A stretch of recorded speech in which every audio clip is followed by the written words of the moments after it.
Sebenarnya pasangannya adalah Jawa dan luar Jawa. Wapres pertama itu adalah orang Sumatera. Jadi orang Sumatera ini sangat mumpuni. Tentu kita berharap dari Erick Thohir ini teratas gitu. Ya seorang Bung Erik juga cerita akhlak gitu. Cocok tuh sebetulnya. Saya kira kita sepakat Pak Erick Thohir ini punya kemampuan untuk menjadi cawapres. Politik kita sudah apa ya? Sudah terindustrialisasi gitu ya, udah. Seolah-olah presiden itu harus Jawa, harus Mataram. Nah, gaya-gaya Bung Erik ini, gaya-gaya kepemimpinannya, cara-cara dia itu yang pas saya kira. Kalau kita pakai teorinya Bourdieu, biar Bourdieu itu kan ada 4 kapital ya kan, kapital sosial, budaya, ekonomi dan simbolis gitu.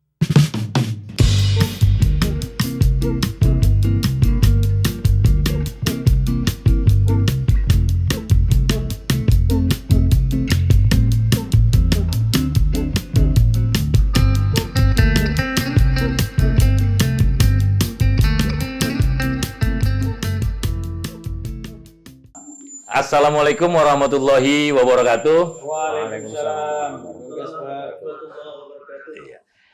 Pemirsa, isi talk kita ketemu lagi dalam diskusi dengan narasumber yang luar biasa. Hari ini kita bicara tentang dinamika Pilpres. Bagaimana sebenarnya peta politik di tingkat nasional dan bagaimana aspirasi masyarakat Sumatera, khususnya Sumatera Utara, menyikapi tentang peta politik Pilpres di 2024. Sebelumnya pemirsa, saya akan kenalkan dulu ini narasumber yang hadir di studio kita dan juga narasumber yang kebetulan tidak berada di ruangan, dan kita berterima kasih beliau bersedia untuk meluangkan waktu Zoom dengan kita. Pertama, di sini ada Dr. Dedi Handoko SHMH. Beliau adalah anggota Presidium Nasional Masyarakat Katolik Indonesia, sekaligus juga praktisi, lawyer, dan mantan aktivis 98. Beliau alumni UI dan S3-nya sekarang mudah-mudahan selesai di UNPAD. Di UNPAD, Bung ya? USU. Di USU, ya, S3-nya? Cuma promotor UGM. Oh, promotor UGM. Oke. Yang kedua narasumber kita, Bung Azrul Anwar, Esos. Beliau ini mantan aktivis 98 juga, dan hampir separuh hidupnya itu bergerut dalam dunia kemasyarakatan, advokasi. Beliau aktif di USAID, pernah di Save the Children, NGO internasional nih. Tokoh NGO internasional dan alumni WINSU. S1-nya, USU juga. Universitas Sumatera Utara. Oke. Dan yang tak kalah menarik, terima kasih kepada narasumber kita yang satu ini. Beliau adalah Mursyid Tarekat Naksabandi Serambi Babu Salam Simalungun. Beliau adalah Syekh Dr. Ahmad Saban Raja Guguk MA. Kepada Bung Kester dan kepada Dr. Dedi, kemudian Bang Acun, senang bertemu kembali dalam dialog ini. Ini sebelum kita atau saya berbincang dengan narasumber yang di studio, Tuan Guru, saya ingin tanggapan dari Tuan Guru dulu ini. Pertama itu, sekarang ini kan peta koalisi ini sudah mulai mengkerucut ini, Tuan Guru. Dari berbagai fenomena dinamika politik capres ini, itu hampir semuanya orang kita Jawa atau dari Pulau Jawa. Ini bukan persoalan politik identitas atau politik apa, tapi real politiknya begitu nih, Tuan Guru, kan. Ada Ganjar, ada Prabowo, baru kemudian Muhaimin, AHY, bahkan Anies itu bisa dikatakan representatif di Pulau Jawa karena dia besar, lahir, dan sekolah di sana, Tuan Guru, kan. Dalam konteks Indonesia ke depan, Tuan Guru, sebagai seorang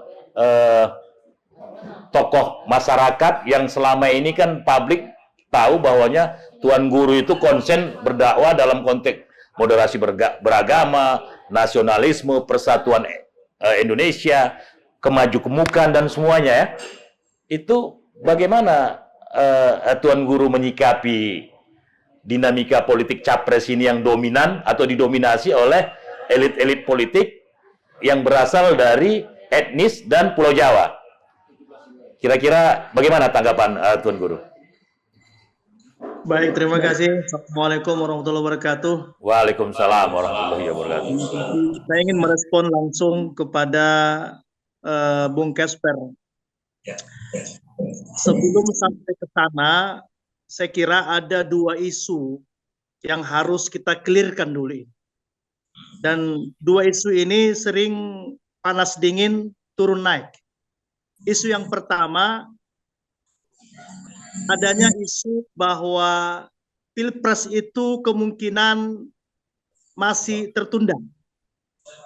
Jadi meskipun ini panas dingin tarik turun naik, tapi terkadang baru-baru ini salah satu aktivis hukum Bung Denny itu mengatakan berpotensi untuk tertunda. Maka ini juga kita doakan dengan persiapan yang sudah ada dan beberapa pernyataan para partai, saya kira ini kita harap jangan tertunda dan pemilu akan terjadi seperti yang diharapkan. Yang kedua, sebelum saya jawab tadi pertanyaan Bung Casper, yang kedua, kita berharap jika terjadi pemilu, Pilpres nanti, jangan lagi terjadi suasana kebatinan pada pemilu Pilpres tahun sebelumnya. Suasana kebatinan yang sepertinya mencekam, kemudian penuh dengan kebencian, berita hoax, kemudian saling fitnah memfitnah, saling mengolok di antar sesama anak bangsa. Saya kira ini jangan lagi terulang. Kita berharap kepada seluruh politisi, partai, dan seluruh elemen bangsa, suasana kebatinan pada Pilpres yang lalu itu jangan terulang. Kita berharap Pilpres ke depan itu sejuk, damai, gembira, dan benar-benar berkualitas dan demokratis. Dua isu ini saya kira ini menjadi pesan penting kita untuk kita sampaikan kepada seluruh stakeholder dan elit-elit bangsa. Dan yang ketiga, merespon yang disampaikan Bung Casper tadi terkait dengan peta capres dan wapres ini. Kalau kita lihat secara historis, ternyata wapres pertama itu adalah orang Sumatera, yakni Bung Hatta. Kemudian setelah itu wapres kedua itu adalah Sultan Hamengkubuwono dari Jawa, dan wapres ketiga itu lagi-lagi kembali ke Sumatera, bahkan Sumatera Utara, sekampung dengan saya di Siantar.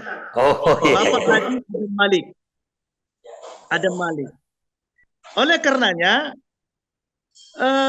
secara historis bahwa Sumatera Utara itu telah menyumbang kader terbaiknya, putra terbaiknya untuk menemani pemimpin negeri ini, menemani presiden. Bahkan saya kira Bung Hatta itu bukan sekedar wapres, tapi lebih daripada itu turut bersama Bung Karno untuk membangun bangsa ini. Maka bagaimana respon kita menyikapi dinamika peta Pilpres dan Wapres ke depan? Tentu kita berharap dari aspek historis yang sudah pernah terjadi. Sebagai orang Sumatera, ya kita berharap bahwa putra-putri terbaik Sumatera, saya kira harus diperhitungkan dan harus menjadi alternatif dan solutif untuk mengulang sejarah kembali dalam kontestasi Pilpres ke depan, kalaupun sebagai capres, kalaupun tidak sebagai capres, minimal sebagai cawapres. Namun, kalau kita lihat yang berkembang saat ini kan tidak ada wapres, cawapres yang muncul itu, kecuali yang sekarang sering digadang-gadang itu Pak Erick Thohir. Baru itu yang muncul. Baru itu yang muncul. Bagaimana sikap kita? Yang pertama sebagai orang Sumatera itu tentu kita dukung dengan konteks primordialisme. Tapi ini kita harus bedah juga. Apakah kemungkinan jika nanti Pak Erick Thohir ini akhirnya kemudian didapuk menjadi cawapres, kita ingin bedah lagi, buat lagi forum-forum seperti ini, apakah beliau punya kompetensi, punya kapasitas, kemampuan yang secara detail, kalau secara sepintas barangkali kita yakin beliau mumpuni, tapi kan perlu kita bedah. Kira-kira aspek apa yang bisa beliau kembangkan, yang beliau bisa usung jika menjadi wapres, yang kita harapkan bisa membangun Indonesia ke depan. Saya kira itu untuk sementara, Bung Kesper. Dari jejak rekam Erick Thohir ini kan beliau di bidang ekonomi, beliau itu backgroundnya pengusaha dan mengelola, yang kita dengarin ya, yang mengelola BUMN, di tangan beliau itu ada keuntungan yang signifikan, baru ada efisiensi, dia merger dengan beberapa BUMN yang lain, terus kemudian dia program-program UMKM juga dia geluti. Apakah program-program atau kegiatan yang beliau lakukan ketika menjadi Menteri BUMN itu menurut Tuan Guru, setahu saya Tuan Guru juga kemarin itu pernah di perbankan Tuan Guru ya, sebagai kepala cabang, artinya Tuan Guru ini mumpuni. Selain dari si aspek akademisi, intelektual, dan ulama, juga punya pengalaman, baik secara teori maupun praktiknya adalah seorang pakar ekonomi juga. Jejak rekam beliau itu menurut Tuan Guru kira-kira cukup bisa nggak untuk mengatasi problem ekonomi Indonesia ke depan ini? Dari segi keilmuan dan rekam jejak, kita meyakini bahwa Pak Erick Thohir saya kira punya kemampuan dan mumpuni di bidang keilmuan dan kapasitasnya sebagai Menteri BUMN. Dan saya kira untuk menjadi wapres beliau mampulah. Tetapi barangkali kan di negeri ini persoalannya bukan sekedar dia berilmu dan punya kemampuan. Tetapi yang kita maksud di sini jauh lebih jauh adalah bahwa wapres ke depan itu punya porsi, sehingga porsi yang bukan hanya dari aturan, tetapi barangkali dari segi kepribadian, kepemimpinan, leadership seorang wapres itu benar-benar mampu menunjukkan dirinya, memberikan kontribusi terhadap presiden, terhadap bangsa, yang itu kemudian dapat dilihat masyarakat. Persoalan kita hari ini kan yang terjadi, wapres itu seringkali hanya sekedar pendamping, hanya sekedar pelengkap. Kita tidak pernah melihat secara lebih progresif bahwa wapres itu memberikan kontribusi kebijakan yang itu kita lihat, oh ini benar-benar wapres punya leadership yang mendampingi, menemani presiden.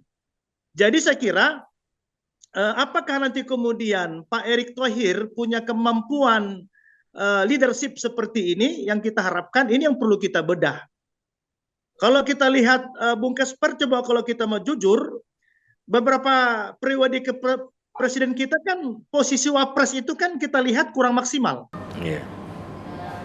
Bahkan kalau kita mau jujur, wapres pada Presiden Jokowi periode kedua ini, Bapak Kiai Ma'ruf Amin, dengan sangat mohon maaf, peran beliau sebagai wapres kurang begitu nampak. Dan masyarakat kan melihat itu.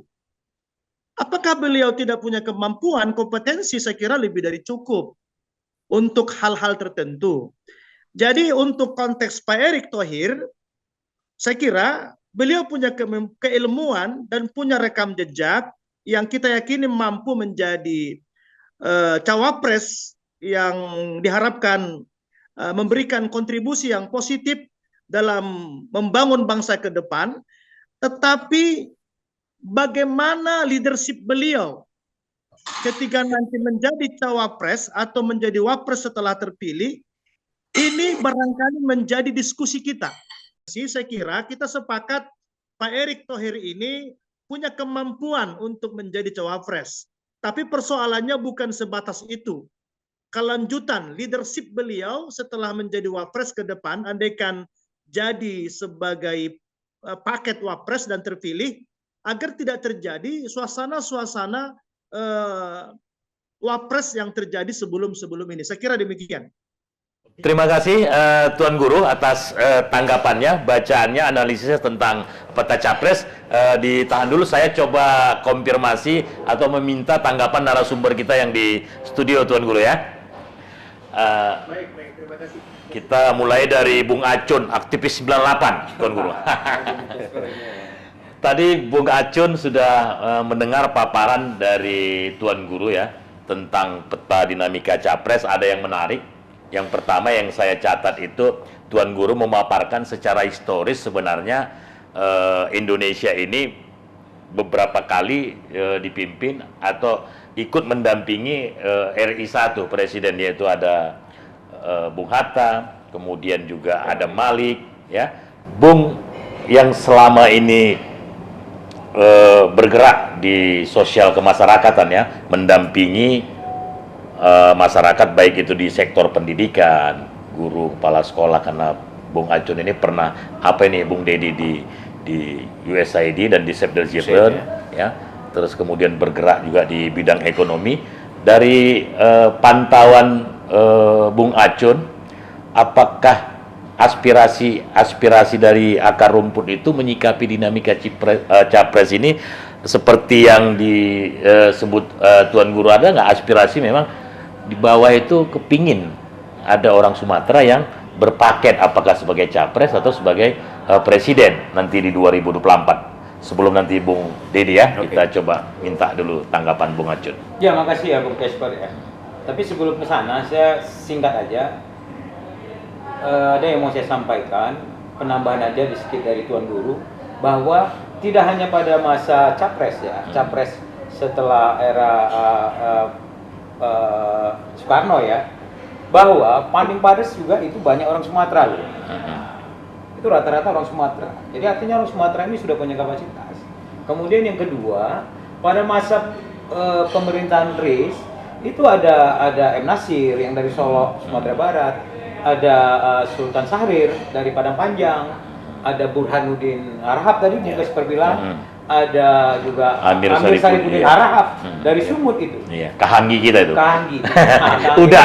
Ya. Jadi ini harus kita garis bawahi dulu. Tapi kan ada gara-gara Clifford Gate itu ya, politik Mataram ya Bung Dedi ya. Ini yang kadang-kadang membuat kita seolah-olah presiden itu harus Jawa, harus Mataram. Ini politiknya Mataram. Itu yang menjadi stigma semua orang sekarang. Sehingga nggak di luar Jawa itu tidak, yang di luar Jawa itu adalah kelas 2. Ya kan? Ini jadi problem. Oke lah, secara ekonomi politik memang pusat ekonomi politik itu Jawa. Prakteknya begitu. Tapi dalam sejarahnya tidak. Balik lagi ke belakang, kita juga punya Samudra Pasai, kita punya Sriwijaya. Jadi orang Sumatera ini sangat mumpuni. Oke. Kita balik ke pertanyaan tadi. Apa yang saya geluti sekarang di mana ya? Di NGO. Sekarang saya mengkonsultani untuk pendidikan. Dari perjalanan kita ini, kalau kita kaitkan dengan kepemimpinan, NGO itu sebetulnya kan support system, menjadi stakeholder untuk mensupport pemerintah. Dari dulu kita kaji bahwa pemerintah ini, yang perlu didukung oleh pemerintah ini adalah bagaimana punya, seperti dikatakan Tuan Guru tadi, punya strong leadership, punya manajemen yang kuat.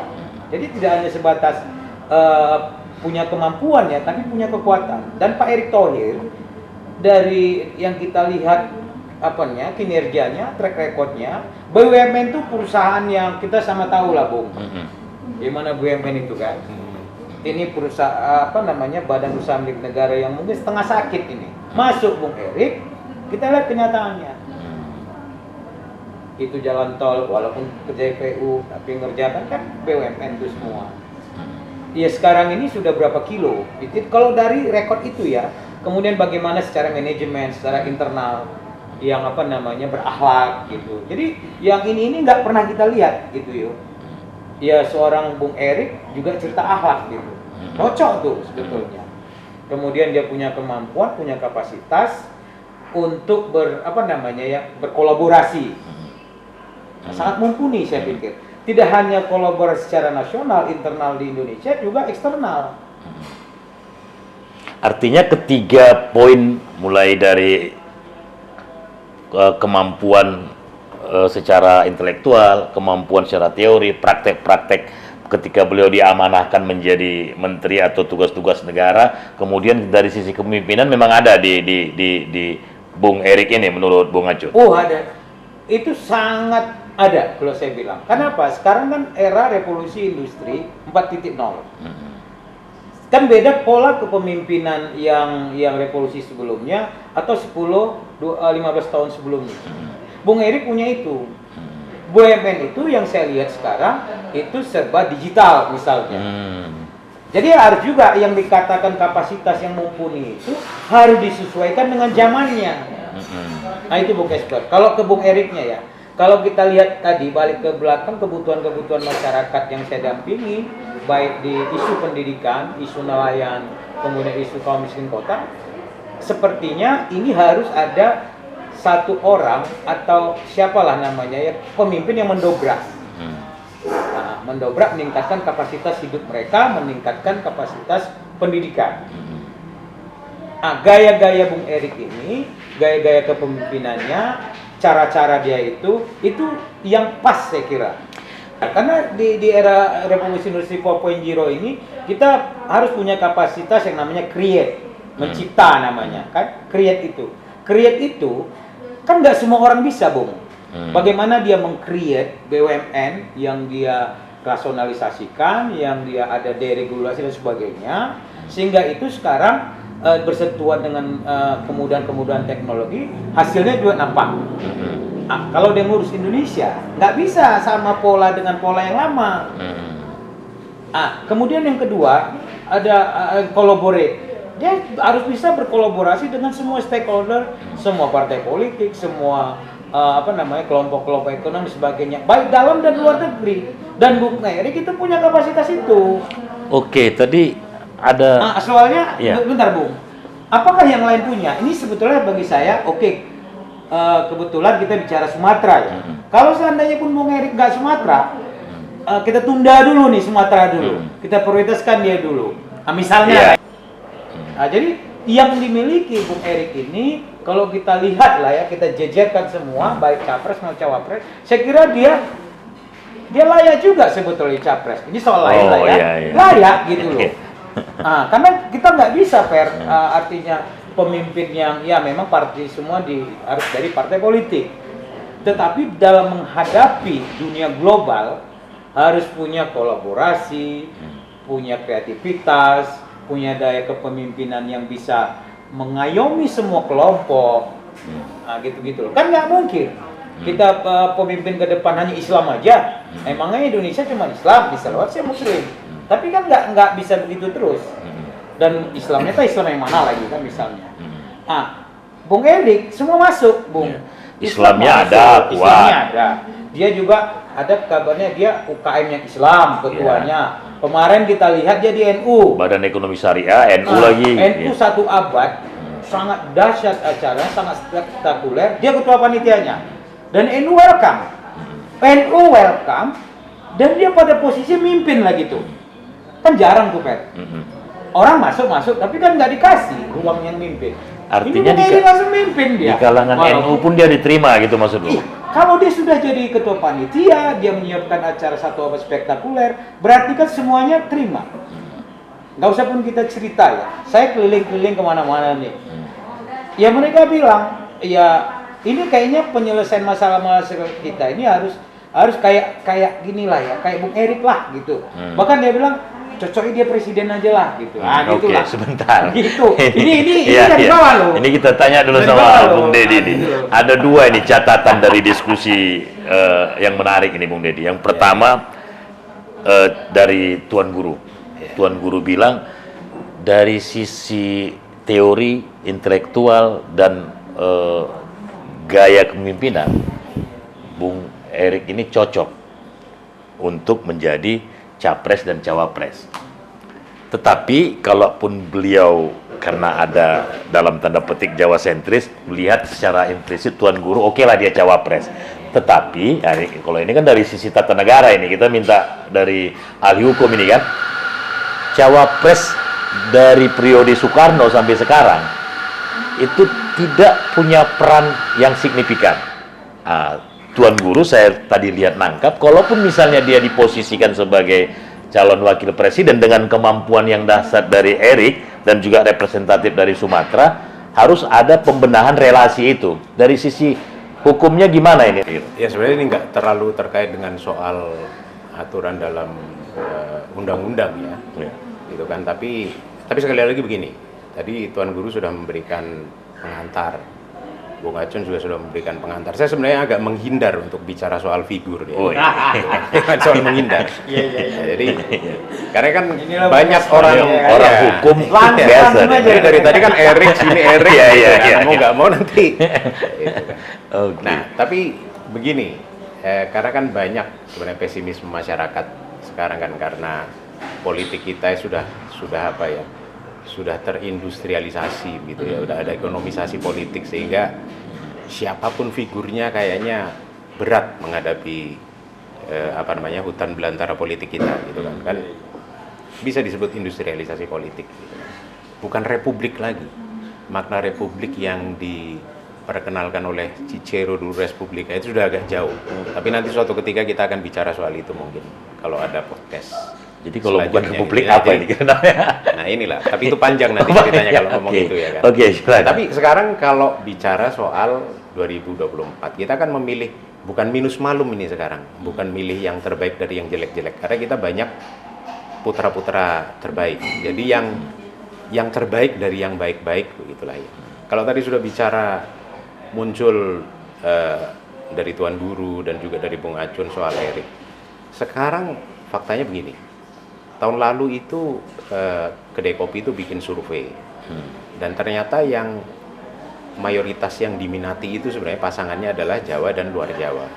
Dan alasannya waktu itu ya untuk keseimbangan politik, lalu bagaimana juga membuka peluang aspirasi masyarakat luar Jawa untuk terlibat dalam pemerintahan.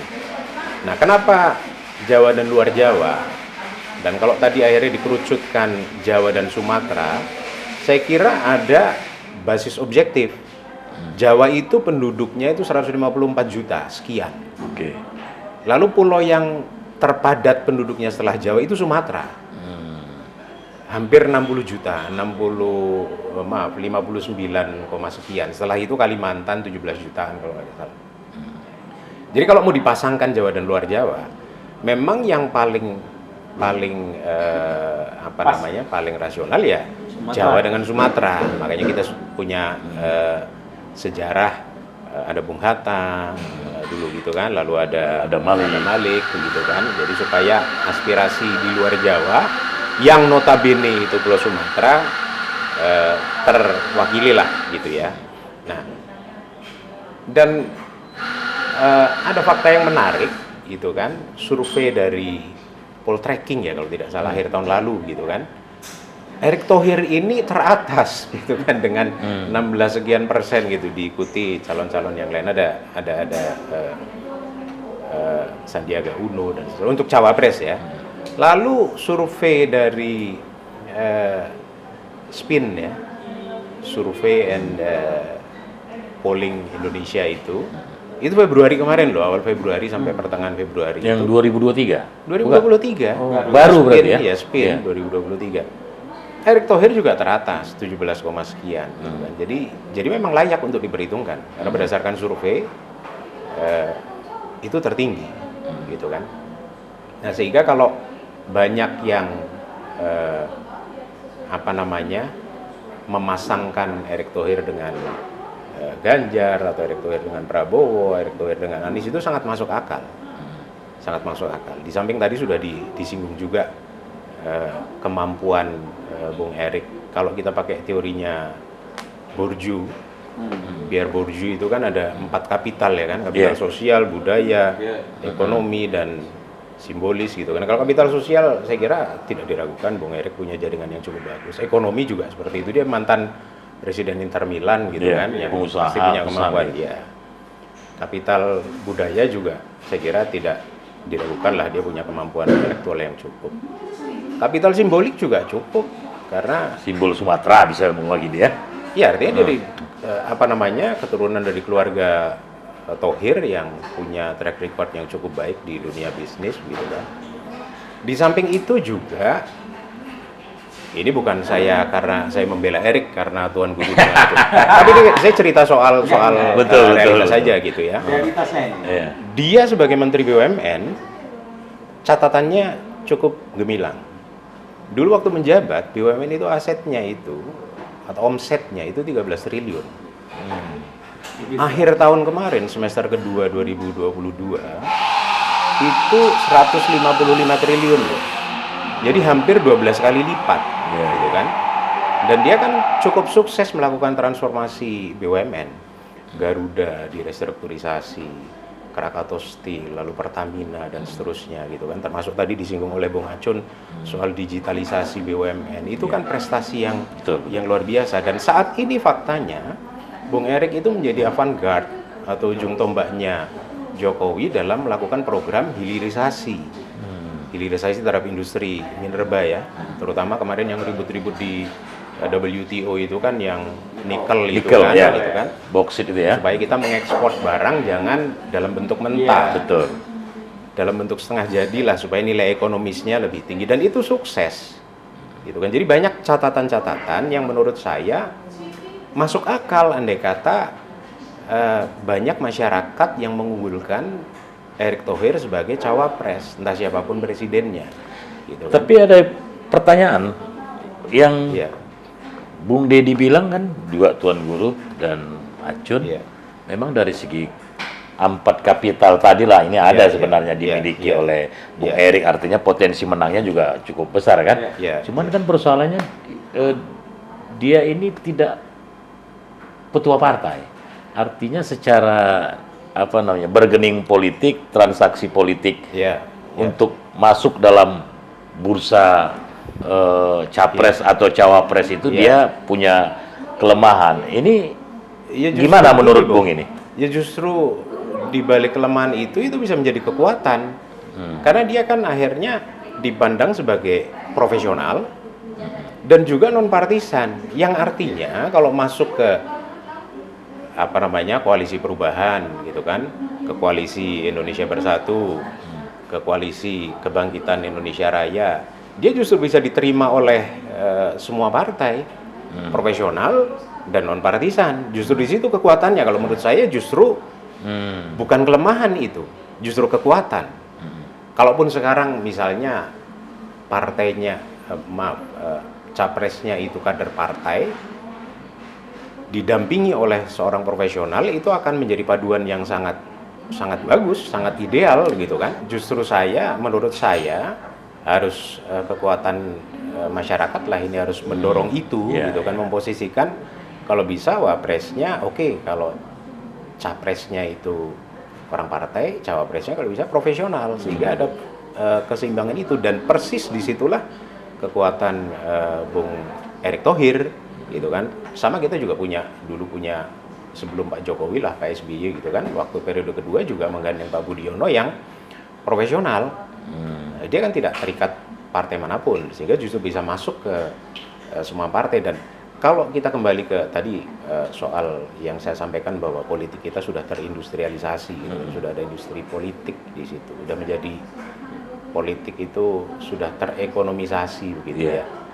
Nah ini kan harus diimbangi oleh orang atau figur yang memiliki cukup wacana tentang itu. Sehingga apalagi misalnya contohnya seorang profesional gitu kan, seperti Bung Erik misalnya. Saya tidak katakan hanya Bung Erik saja, Sandiaga Uno juga punya itu gitu kan. Tapi kalau misalnya itu dipadukan, ini akan melengkapi ketidaksempurnaan paduan antara capres dengan cawapres gitu. Jadi oke, kalau capresnya itu orang politik, kalau bisa yang ini profesional supaya mengimbangi langgam partai yang mungkin sudah masuk ke dalam industrialisasi politik itu dengan perspektif seorang profesional. Yang kita harapkan, sekali lagi, industrialisasi politik ini kan berat kawannya. Yang kita harapkan inilah yang bisa coba menjembatani ya kalau dibilang oligarki partai begitu kan. Oligarki partai yang selama ini sangat ruwet begitu ya di negara kita. Itu yang menurut saya mengapa akhirnya bukan saya mengusung Erick Thohir, tidak. Tapi itulah ngusung juga nggak apa-apa nih, Bu. Tapi itulah yang mengakibatkan dua survei terakhir itu Bung Erik ada di posisi teratas. Ada sebagai tadi. cawapres ya. Oke. Tadi saya garis bawahi tadi catatan itu muatan aktivisnya mulai muncul gitu loh, girohnya. Orang yang punya potensi dari segi kemampuan, track record dan moral politik, kalau seandainya bagaimana orang-orang seperti ini yang muncul dalam bursa capres cawapres, kalau ini tidak terjadi, ada yang menarik saya garis bawahi tadi dari Bung Deddy, ya gerakan civil society harus melakukan tekanan-tekanan politik, kan gitu. Nah, ini kita tanya sama aktivis, mantan aktivis yang sampai sekarang masih aktivis, mengadvokasi masyarakat, itu gimana tanggapan Bung Acut? Kalau bicara soal gerakan, memang saat ini tidak ada satu gerakan yang terstruktur, rapi, masif ya. Karena memang kita tahu ya, di era digital sekarang kan memang banyak gerakan-gerakan yang sangat tidak terkonsentrasi pada satu isu. Ini pilpres mau berlangsung, mungkin nanti bisa. Tapi yang lebih penting itu sebetulnya ada kesadaran dan kejujuran dari pimpinan-pimpinan partai politik. Harus jujur. Kita ini bangsa ini bangsa sudah berjalan, sudah menghadapi era, bentar lagi revolusi industri 5.0 misalnya. 5.0. Iya. Dan harus punya kapasitas kepemerintahan yang disesuaikan. Kalau nggak, kita mau mengalami kemunduran atau kebangkrutan. Jadi yang perlu disadarkan itu sebetulnya adalah pimpinan-pimpinan partai, agar politik transaksional ini tidak ada lagi. Kalau gerakan-gerakan rakyat ini, kalau untuk ke Erik, sepertinya sudah sama tahu kok. Bung Deddy, saya sudah tadi menjelaskan, mengelaborasi soal bagaimana Bung Erik selama periode Pak Jokowi ya. Salah satu avant-garde-nya, garda terdepan Pak Jokowi kan memang dia. Itu aja, PSSI aja kemarin tuh ada keributan sampai kematian yang Kanjuruhan. Banyak. Siapa yang lobby? Mohon maaf nih, selain kalau nggak ada Erik, bubar tuh PSSI. Nggak jadi tuh Piala Dunia U20 ya. Artinya apa? Dia punya kemampuan yang sangat mumpuni. Tapi kalau pertanyaan Bung Hesper atau ini tadi, bagaimana mendorong Pak Erik supaya dia juga bisa diterima di partai? Saya kira saya nggak perlu ajari ikan berenang. Bung Erik pun ngerti itu. Pasti ngerti, pasti ada gerakannya. Tinggal lagi yang perlu kita sekarang ini adalah bagaimana, memang saya setuju ada gerakan-gerakan di bawah, dan ini tanpa diorganisir sepengetahuan saya berada di dunia pendidikan saat ini ya, konsen di situ juga ada dunia gerakan buruh dan nelayan. Mereka menantikan beliau gitu, bukan karena diorganisir. Besok saya akan ke Labuan Batu, tidak dalam rangka itu. Kemarin saya ketemu di Serdang Bedage, misalnya Serdang Bedage, itu sudah mengarah ke satu sosok yang seperti Bung Erik. Bagaimana pengelolaan peningkatan kapasitas kehidupan nelayan, tani, kalau dimanage oleh beliau gitu loh. BUMN yang, waduh gimana Bung Deddy, dari berapa triliun tadi ya? 100 Ya, 13. 13 triliun sampai Sekarang 150. Ini ngatur orang pinter, ngatur orang yang cerdas, ngatur orang yang sudah pandai memanipulasi, ya kan, Bung? Gimana kalau ngatur rakyat? Ada manajemen. Rakyat ini mudah loh diatur. Nah, jadi masyarakat pun pintar, walaupun tidak detail pembicaraan kita, tidak serasional kita. Tapi kan Benar Pak, yang pula Iya. yang perlu saya garis bawahi, yang penting pertama itu memang Bung Erik punya cara. Yang kedua, mumpung ada ini, saya hanya menyarankan dari Sumatera yang sangat jauh ke pusat itu, cuma suara kecil, sadar dong untuk partai. Indonesia harus berubah. Nah itu aja. Indonesia dan Iya. Dan model Pak Erick Thohir ini ya harus mimpin dulu. tapi kan itu idealnya. Maksud saya terkadang ya kan, Bu? Apa namanya? Aspirasi seperti yang Bung Dedi dan juga Bung Acun itu di tingkat atas itu berbeda dengan real politiknya, karena alur pikir kita tentang Indonesia ke depan terkadang berbeda dengan alur pikir elit politik, kan begitu. Kita ingin perubahan, di atas itu kan kepingin mereka yang berubah. Ini persoalan di masyarakat kan muncul seperti itu. Orang-orang baik seperti Bung Erik, kalau bahasanya Bung Dedi tadi, ini harus dikawal dalam bentuk gerakan civil society. Tetapi gerakan civil society kan tidak mesti demo atau apa misalnya. Atau bisa jadi sepakat nggak, Bung, ada sanksi sosial kalau dia tidak terpilih. Ini yang partai-partai ini ada himbauan ke masyarakat jangan pilih, atau ada partai yang menghalangi Erik maju, ini harus dikasih peran. Itu kan krusial. Kalau dulu dilakukan oleh NGO, mulai dari dulu ada Komite Independen Memantau Pemilu, menyuarakan golput. Karena apa? Karena situasinya kalaupun pemilu ini justru melanggengkan kekuasaan Orde Baru. Gerakannya ini. Terus kemudian ada setelah itu zaman Habibie misalnya, ada Soeharto jatuh, cabut apa begitulah kira-kira kan. Nah, kalau untuk peta capres ini kan masih dinamis betul ini. Tapi dinamis kan kita ngelihat kan isinya transaksional misalnya, Ini kira-kira ya, begitu. Ya. Harus kita bedakan ya antara Erik sebagai sosok yang mungkin punya kapasitas. Yang kedua dengan Erik dan kolaborasi politiknya. Saya tidak hanya melihat Erik sebatas sosok, keterampilan dia dalam memainkan kepemimpinan dia BUMN, sekarang juga dia jadi ketua umum PSSI dan sebagainya. Dia punya kolaborasi kekuasaan. Jadi transaksional itu tidak hanya sebatas kalau gua nggak dibayar sekian, nggak bisa, harus bayar gitu. Transaksional itu lebih dari itu. Ada politik lainnya gitu. Dan saya nggak khawatir bahwa Bung Erik tuh punya kemampuan itu. Untuk kemampuan luar dia bisa. Betul. Tinggal lagi, itu wilayah mereka. Gitu. Susah juga kita campuri, sama kayak kita mencampuri karena kita nggak ketua partai. Iya. Karena saya bilang tadi ini suara yang dari ujung Jakarta sana, 2 kali dari Jakarta. Nah sekarang, Bu, saya sangat setuju untuk bukan mensukseskan ya, untuk mempertegas. Ya mungkin harus kita kembangkan. Kayak saya ya, sebetulnya sudah saya lakukan. Tapi bukan saya lakukan karena ada kegiatan, program dan sebagainya.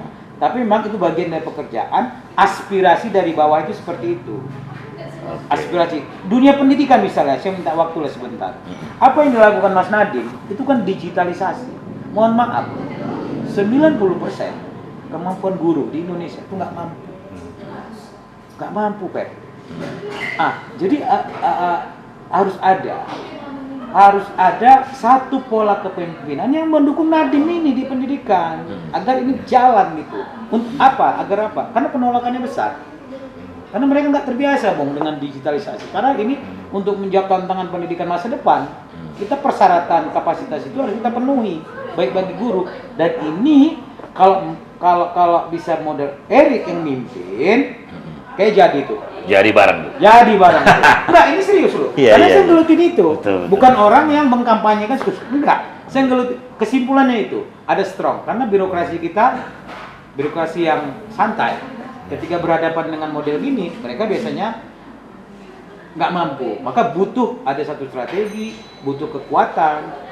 Nah, yang kedua, kalau Bung Kesper tadi nanya bagaimana pengkonsolidasian, itu sangat mudah. Ini tinggal kayak lalang aja, lalang kering. Bakar sikit aja terbakar semua. Bakar satu ranting. Terbakar semua. Pantai Timur aja. Itu udah siap. Kemarin saya ke... Siap milih Erik maksudnya? Iya. Siap. Ini jangan-jangan diutus Erik ke situ. Bukan. Maksudnya, kita kan bersuara nih ya. Kita kan tanya nih. Ya mereka juga nggak bodoh-bodoh amat gitu. Kita nggak mengkampanyekan Erik dan sebagainya, tetapi mereka hanya menantikan, kalau orang seperti ini. Nah, masuk lagi bahasa Melayu, ondaknya gitunya presiden nih katanya ya kan? Itu nyata. Kemarin saya ke pasar kamu tempat Bung Dedi, Bung Dedi Sofian, juga begitu. Jadi perlu memang orang-orang yang sangat bersentuhan, tetapi disesuaikan dengan kapasitas dia, tidak hanya lip service. Gimana? Oke Bung, ya sudah dengar tadi tanggapan dari Bung Acun ya, dan Bung Dedi ini Puja Kusuma, putra Jawa, peluluran Sumatera, tapi pelulurannya udah 35 tahun. Sambil terakhir ini Bung ya, kira-kira apalah harapan Bung kepada stakeholder politik lah, apakah partai politik, tokoh politik, para bohir dan semuanya, bagaimana melihat potensi Erik ini agar ini bisa maksimal untuk memajukan Indonesia. Nanti begitu juga Bung Acun ya. Ya saya kira bukan soal bahwa saya sudah keluyuran lama di Sumatera, tapi bahwa tapi bahwa ada basis objektif gitu kan, bahwa tadi saya sebutkan 154 juta lebih itu ada di Jawa, lalu yang populasi yang terbesar setelah Jawa itu adalah Sumatera, 59, sekian juta gitu kan.